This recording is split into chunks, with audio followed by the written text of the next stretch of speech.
Welcome to Las Vegas, Nevada, and the Thomas and Mack Center for this Big 12 Mountain West matchup. Couple teams fresh off season opening wins as Kansas State visits UNLV.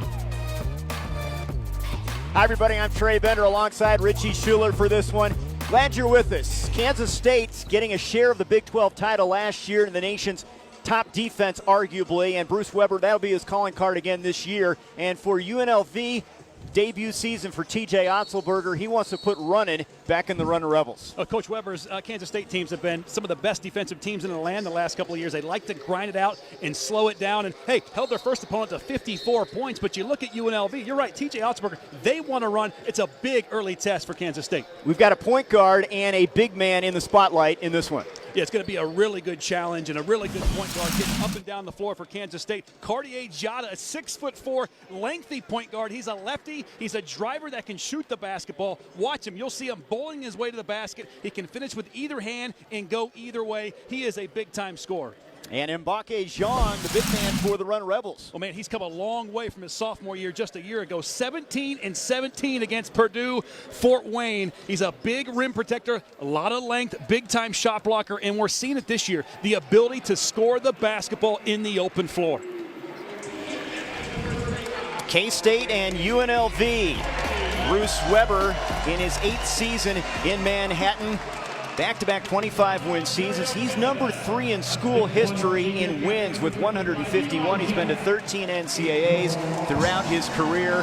5 20-win seasons. Lost a lot from last year, but the calling card has always been defense. You know they're going to bring that day in and day out. I mean, that's what they're really good at. Bruce Weber is an excellent defensive coach, has had a ton of success with it.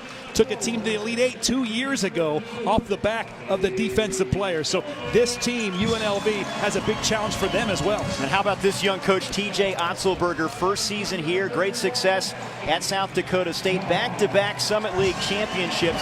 They were 5th in the nation in points scored per game and made it to the NIT last year in South Dakota. And they can get off in big-time runs. They just played North Dakota State the other day. They beat them, a team that went to the NCAA tournament a year ago. But there was the run, the 25-6 run at the end of the first half. That spurt got them ahead and ultimately helped them get the win. TJ hired in March, has a good recruiting class coming in, but trying to bring a new system to UNLV. It's an exciting style, and we could see some up-tempo play from them. That's their best chance at winning this one. Well, under Coach Marvin Menzies here at UNLV, it was very much post-oriented, and they had a lot of success going inside and out. TJ Otzelberger, they're playing a little bit differently. They're spreading the floor. Their goal is to get the ball across half court in 2 dribbles, get the ball to the other three-point line within 3 seconds. So they're trying to score and score in a hurry. The thing for UNLV is, do they have the shooters, as he had at South Dakota State, to be able to play that system and have success in the early going here? And easier said than done against this K-State team. Bruce Weber has held 88 opponents to 60 points or less in his tenure at K-State. And they've got some good pieces despite losing Barry Brown and Dean Wade and Kamal Stokes, who were really tremendous players at K-State. You know what, and I feel like they have a little bit more athleticism this year to go in the open floor if they choose to do so. But in Kansas State history under Bruce Weber, it's usually grinded out, slower pace. We'll see how they do. It's a battle of tempos between them and UNLV. They're excited about the new era here in Las Vegas. K-State and UNLV, both teams